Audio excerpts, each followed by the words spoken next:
The coronavirus pandemic, chaos in the Kabul government and continuing attacks by the Taliban have thrown US and NATO plans to withdraw troops from Afghanistan into confusion. Army General Austin Scott Miller, commander of US and NATO forces in Afghanistan, said in a statement posted on Twitter Thursday that the military is making the necessary adjustments to temporarily pause personnel movement into theater to limit exposure to the virus. He added that the adjustments will also result in delays to the troop withdrawal schedule, which originally planned to reduce the U.S. troop presence in Afghanistan from about 12,000 to 13,000 currently to 8,600 by this summer. In some cases, these measures will necessitate some service members remaining beyond their scheduled departure dates to continue the mission, Miller said. In addition, a total of about 1,500 service members, civilians and contractors recently arrived in Afghanistan in the past week are being temporarily isolated and screened for COVID-19, he said. However, NATO Secretary-General Jens Stoltenberg indicated Thursday that NATO will continue with its own withdrawal plan to reduce the number of coalition trainers and advisors, plus civilian aides, from 16,000 to 12,000 by this summer, despite uncertainties about the extent of the coronavirus threat in Afghanistan. The reality is the coronavirus crisis has implications, Stoltenberg said in a teleconference from NATO headquarters in Brussels.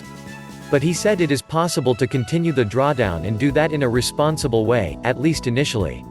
The situation in Afghanistan is difficult, Stoltenberg said, as the Taliban continue attacks despite agreements with the US last month on troop withdrawals and the opening of negotiations with the Kabul government on an overall peace deal.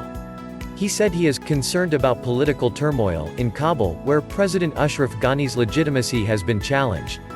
Former Chief Executive Abdullah Abdullah has charged that he was cheated out of the presidency by election fraud and has been setting up a shadow government.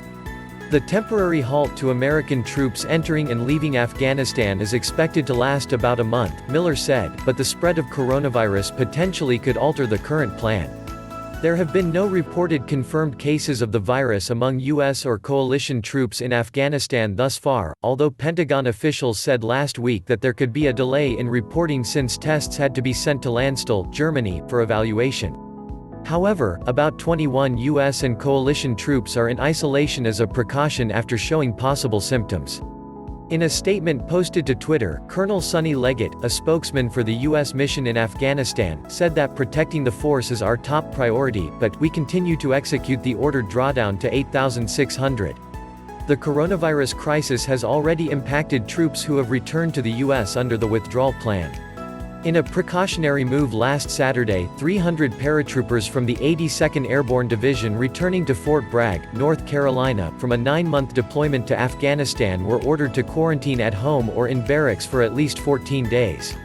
As of Thursday, Afghanistan's Ministry of Public Health said there were 22 confirmed cases of coronavirus in Afghanistan, all of them among individuals recently returned from Iraq, Afghanistan's Tolo news agency reported.